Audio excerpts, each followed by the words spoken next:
Hola, ¿cómo están? Bienvenidos a un nuevo capítulo de Facebook Live de Clínica Universidad de los Andes. Hoy vamos a hablar sobre cómo cuidar nuestro corazón y para conversar sobre este interesante tema nos acompaña el doctor Héctor Dutti, él es cardiólogo de la clínica. Muy buenos días, doctor, ¿cómo está? Muchas gracias por la invitación, estoy muy contento de estar aquí y contestarte las preguntas que me quieras hacer. Muchas gracias a usted, doctor, por acompañarnos hoy día y conversar sobre este importante tema, ¿cierto? Es un agrado. Muchas gracias, doctor. Vamos a comenzar preguntándole, ¿cuál es la magnitud del problema cardiovascular que tenemos actualmente en Chile?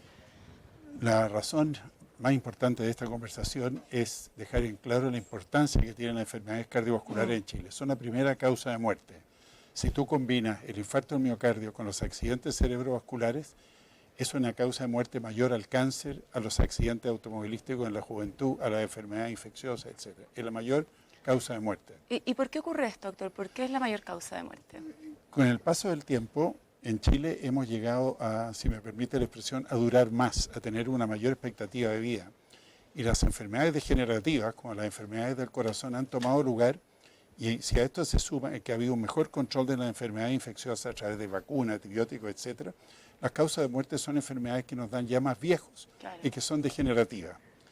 La principal es la aterosclerosis, la formación de depósitos de colesterol en las arterias, sobre todo del corazón, pero también en las que van al cerebro, las intracerebrales y en las arterias que van a las piernas también. Es una enfermedad difusa.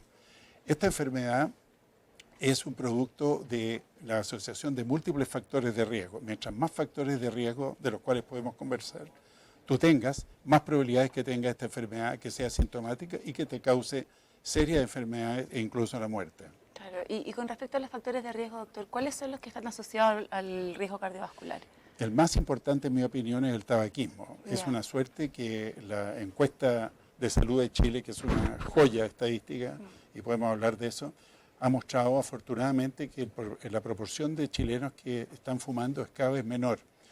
Lo que me problema a mí es que el grupo que no deja de fumar son los mayores, que son los que además tienen esta enfermedad. Claro. Pero se está viendo que la tasa de fumadores, que hace 5 años era de 57% de los chilenos, ha bajado a 37%, lo cual es un récord de prevención y que está sumado a las medidas que no puede fumar en las casas, en los restaurantes, que no puede fumar en lugares públicos, etcétera, etcétera. Pero, como te digo, sigue el problema de que los mayores no dejan de fumar. Pero bajar de un 57 a un 27% es un éxito de prevención de enfermedad extraordinario. Claro, y muy efectiva también todo lo que se ha hecho en esa línea. Sí, yo lo felicito a la gente que lo ha hecho. Sí. Y esta encuesta es extraordinariamente importante porque a cualquier ciudadano puede entrar a la página que se llama Encuesta de Salud de Chile y te dice las proporciones que tiene de cada enfermedad y el riesgo que eso conlleva.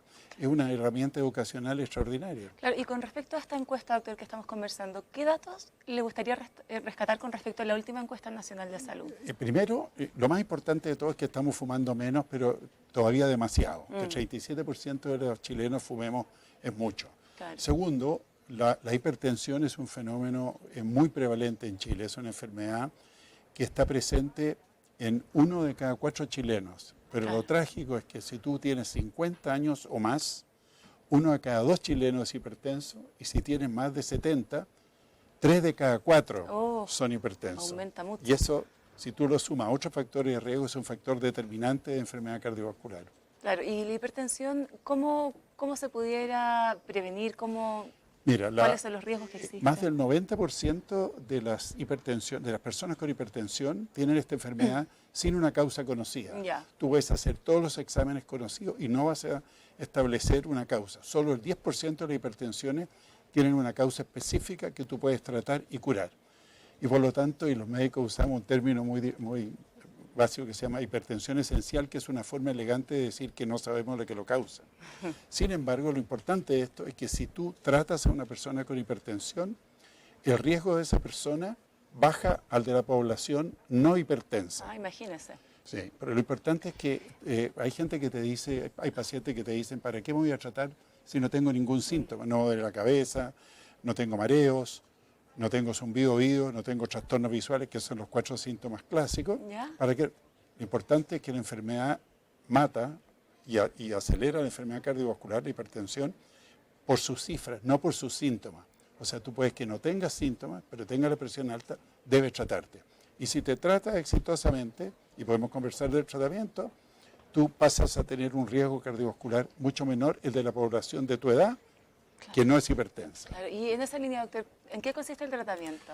Hay dos armas y dos líneas de tratamiento. Uno que se llama el no farmacológico, que es mantener un peso corporal sano, comer con poca sal, no fumar, hacer ejercicio, etc. Y el otro es farmacológico, y hay muchas líneas de medicamentos para tratar la hipertensión.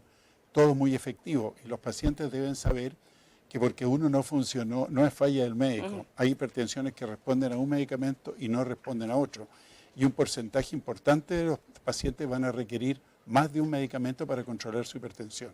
¿Y una persona, por ejemplo, que es hipertensa, necesita este tratamiento toda la vida o durante un tiempo y después? Mira, a menos que tú seas obeso, ¿Ya? que fumes, que hagas todas las maldades y las corrijas, en cuyo caso hemos visto que la presión se normaliza, en la gran mayoría de los pacientes el tratamiento es permanente. Hay una excepción. Los pacientes que son sometidos a cirugía bariátrica se operan, bajan 20, 30 kilos y muchos de ellos dejan de ser hipertensos, lo cual es extraordinario. Y que recalca la importancia del sobrepeso, que va asociado al sedentarismo, en la determinación de la hipertensión. De todas maneras, doctor, y en esa línea también, la obesidad y el sobrepeso también me imagino que juegan un rol muy importante en la salud cardiovascular. Y además, según lo que conversábamos también, en la última encuesta nacional de salud, dentro de los datos que tuvimos, ¿cierto?, fue que un 74% de la población chilena presenta sobrepeso o obesidad. Sí, sí. Entonces, me imagino que por eso también el riesgo cardiovascular aumenta considerablemente. Claro, porque cuando tú estás en sobrepeso o obesidad y llega a lo que dice tú casi un 75%, se suma curiosamente al 80 y tantos % de los chilenos que somos sedentarios. Y si tú sumas esos dos factores, son condiciones que determinan que tengas es más probable tengas diabetes, hipertensión y los otros factores. Entonces es un círculo vicioso. Tal cual. A través del sobrepeso y a través del sedentarismo acentúas otros factores de riesgo que determinan que tu riesgo cardiovascular total sea mayor. Claro, y doctor, y por ejemplo, si soy una persona delgada, tengo una dieta relativamente saludable, pero también consumo alimentos que pueden ser ricos en grasa y tengo, no sé, un índice alterado de grasas saturadas o en los exámenes me arroja un exceso en ese número. ¿También podría ser una persona que tengo riesgo cardiovascular? El colesterol el colesterol elevado es uno de los factores que determina un riesgo cardiovascular aumentado. Ya. Pero es muy importante, sobre todo en mujeres, ver cómo está el HDL o vulgarmente conocido como el colesterol bueno. Si tú tienes un colesterol total en el límite, pero tienes muy alto el HDL, no está recomendado, no hay base para darte un tratamiento para bajar el colesterol y solo se recomiendan medidas dietéticas. Ya. Porque mantenerse alejado dentro de lo posible de las grasas tipo mantequilla, crema, etcétera, etcétera. Pero si tú tienes un colesterol relativamente normal, digamos en el límite alto de lo normal y tienes un HDL bajo, tienes un riesgo cardiovascular aumentado. El HDL bajo es un factor de riesgo independiente. Y en esa línea, doctor, ¿qué alimentos considera usted que son importantes o que no pueden faltar como en un plan de alimentación que sea efectivo? La dieta que estamos comiendo los chilenos está hecha, si tú quieres, para que uno tenga más riesgo cardiovascular, todo lo que ve la comida chatarra. La dieta mediterránea es la dieta que uno debiera seguir si fuera muy adherido a este principio, pero es difícil. Pero la dieta mediterránea viene de una observación que las personas de la cuenca del Mediterráneo tienen una mayor sobrevida que las personas que viven en otro lugar y que tienen otras dietas con alto contenido de grasa. La dieta mediterránea se basa en aceite de oliva, no en mantequilla. Consumen una muy baja cantidad de grasa, comen más pescado que carne y esto determina un riesgo cardiovascular que ya está establecido. Es menor al de las poblaciones que siguen otras dietas. Ya, y me imagino también carnes bajas en grasas, como decía usted, pescados. Pescado, pollo, más que carne tradicional, y granos. Los granos tienen un gran valor nutritivo, almendras, nueces, etc. Ya, también es importante considerarlos entonces. Sí. Doctor, ¿y el ejercicio? ¿Realizar actividad física permite tener un corazón más sano? Por supuesto, con límites, porque hemos visto todo exageraciones y muerte en carrera, etc. Pero sí, a lo que vamos es que el ejercicio, primero, te mantiene el peso corporal controlado. Segundo, tiene un efecto benéfico sobre la presión arterial. Tercero, tiene un efecto benéfico sobre la glicemia. te hace menos propenso eventualmente a tener resistencia a la insulina o diabetes. Y lo más importante es que un corazón entrenado puede hacer el mismo trabajo con un menor número de latidos, si tú quieres. ¿Te fijas? Dos personas van subiendo un cerro, una persona entrenada, el corazón puede llegar a 90, la persona no entrenada va a llegar a 120, demandando mayor esfuerzo del corazón. Claro, y también me imagino que en cierto sentido pudiese ser perjudicial ese sobreesfuerzo, sobrecarga física. Mira, si es transitoria no es de tanta importancia, pero traduce que ese corazón está trabajando con mayor esfuerzo que la persona que se ha entrenado y que lo hace con facilidad y sin elevar tanto su frecuencia cardíaca. De todas maneras, doctor, ahora conversemos sobre prevención, ¿cierto? Que es tan importante. ¿Desde qué edad es bueno realizarse un chequeo cardíaco? Primero voy a partir un poco antes. La medicina tradicional se basa en 4 pilares: prevención, diagnóstico, tratamiento y rehabilitación. La medicina hasta ahora ha sido muy eficaz en diagnóstico y en tratamiento y más bien débil en rehabilitación, excepto en traumatología, donde ya hace muchos años que se está haciendo y se hace muy bien. Pero la prevención ha sido dejada de lado a nivel del contacto médico-paciente. El Estado lo hace mucho mejor en la prevención que lo hacemos los médicos. Y yo creo que el énfasis de la medicina moderna debe ser en prevención, por muchas razones, incluyendo una razón económica. Claro. Los gastos de la prevención son mucho menores a los gastos del tratamiento, de diagnóstico y tratamiento de una enfermedad. De modo que debemos complementar esas 4 fases como médicos. En la misma consulta, no esperar que el Estado te diga qué dieta tiene que hacer. Uno debe enfatizar a los pacientes cuáles son las cosas que uno debe hacer para evitar la enfermedad cardiovascular y muchas otras enfermedades. Y la prevención tiene 3 fases.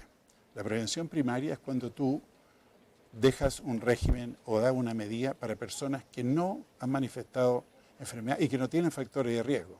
Los colegios, las universidades, los grupos familiares, etc. La prevención secundaria es cuando ya aparecen factores de riesgo. Una persona hipertensa, está fumando, está excedida en el peso. Tú ahí actúas. Y la terciaria es cuando tú ya has tenido una enfermedad y tratas que esa enfermedad no se convierta en algo mayor y no le cause la muerte. Por ejemplo, típico, la persona que ya tuvo un infarto. ¿Qué medidas podemos tomar para que no tenga otro infarto y para que siga viviendo muchos años más con una buena calidad de vida?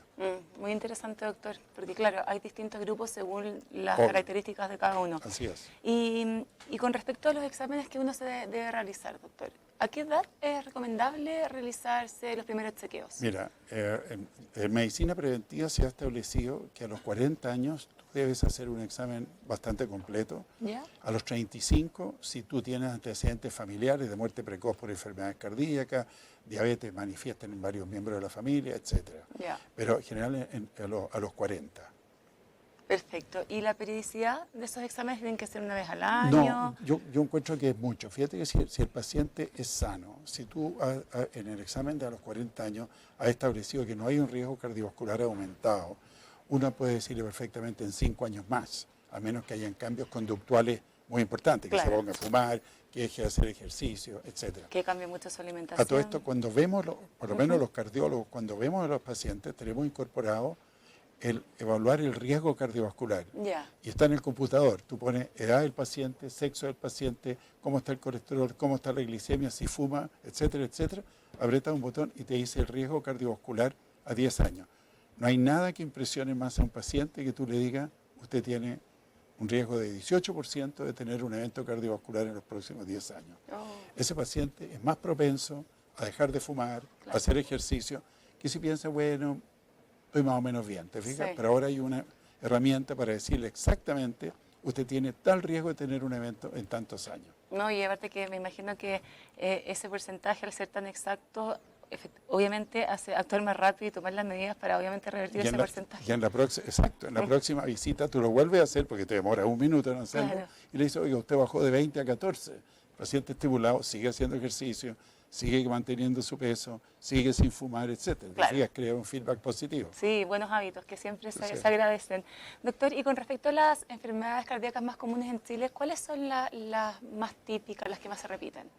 Infarto del miocardio, lejos. Ya. Y las etapas anteriores, que es angina, que es el dolor al pecho, cuando no llega una suficiente cantidad de sangre con oxígeno a un territorio del corazón, pero cuando la arteria no se ha ocluido, que es lo que ocurre con un infarto. Y otros son insuficiencia cardíaca, que es cuando el corazón son otras enfermedades que determinan que el corazón es muy débil como para bombear la cantidad de sangre que tú necesitas para hacer tu vida cotidiana sin problema. Después viene el gran grupo de las arritmias. Hay una arritmia que se llama la fibrilación auricular, que en países con una expectativa de vida muy alta son muy prevalentes.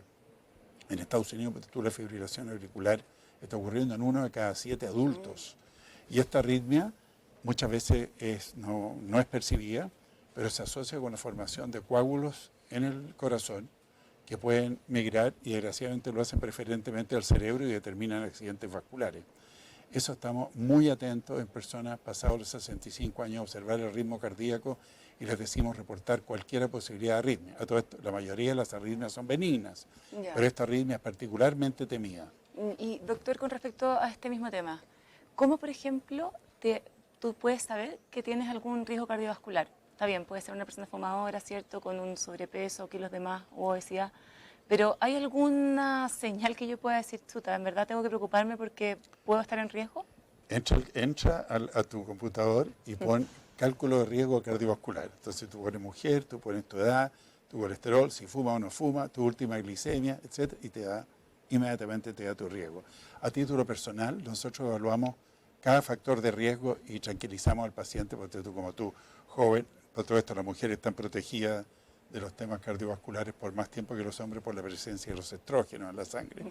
Pero uno, siendo muy mesurado en lo que dice, tiene que decirle al paciente, usted a 10 años tiene tal probabilidad de tener un problema cardíaco, por lo tanto, tome la siguiente medida. Y desde que empleamos eso, la receptividad de los pacientes es mucho mayor. Los pacientes ven este número y dicen, lo voy a hacer. Claro, de todas maneras. Y con respecto, doctor, al infarto, ¿cómo te avisa tu propio cuerpo que está sufriendo un infarto? ¿Primero se duerme el brazo? ¿Cómo? En medicina no hay blancos y negros, hay todo tipo de grises, pero la presentación habitual en el hombre, y después te digo a la mujer que es distinta, es un dolor en el centro del pecho y cuando uno le pregunta al paciente, ¿le duele? El doctor te dice, no es un dolor, es una presión, eso es categórico. Es en el centro del pecho, es opresivo, suele irse al brazo izquierdo, a la mandíbula y se asocia muchas veces con náuseas, con sudoración, con dificultad respiratoria. En cambio, en la mujer es muy atípico. La mujer puede decir, me siento mal, algo me está pasando, dolor en el abdomen, dolor en la espalda, y por eso que tienen la desgracia que las mujeres llegan más tarde para ser tratadas eficientemente y por lo tanto tienen un peor pronóstico que los hombres una vez declarado un infarto.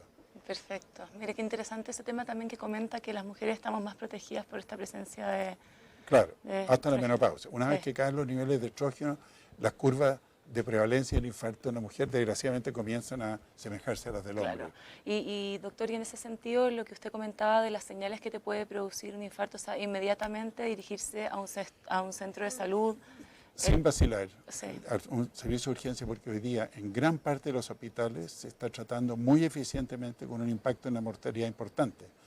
Hace 25 años la mortalidad por infarto del miocardio alcanzaba casi al 20%, en Chile está bajo el 3.5%. Ese es un avance muy importante porque la gente está llegando y se están haciendo procedimientos que abren las arterias ocluidas, con lo cual el riesgo baja en forma sustancial. Perfecto, doctor. Y bueno, y para ir cerrando esta interesante conversación que hemos tenido, me gustaría que volviera a repetir la importancia de tener buenos hábitos también para tener una buena salud cardiovascular. En resumen, si uno quiere evitar problemas o posponer una vida, digamos, con enfermedades lo más posible, uno debe no fumar. Y el médico debe ser enfático en que las personas no fumen porque es muy dañino. Sí. Segundo, controlar la presión arterial, que es indoloro, absolutamente indoloro, lo puedes hacer en cualquier parte, hasta en la farmacia te puedes tomar la presión. Las máquinas de presión son muy buenas, no son de alto costo y mucha gente ya las tiene en su casa para no ir tantas veces al médico. Claro. Además nos interesa más la presión de tu hábitat que la presión de la consulta. Hay todo un elemento que se llama hipertensión de bata blanca.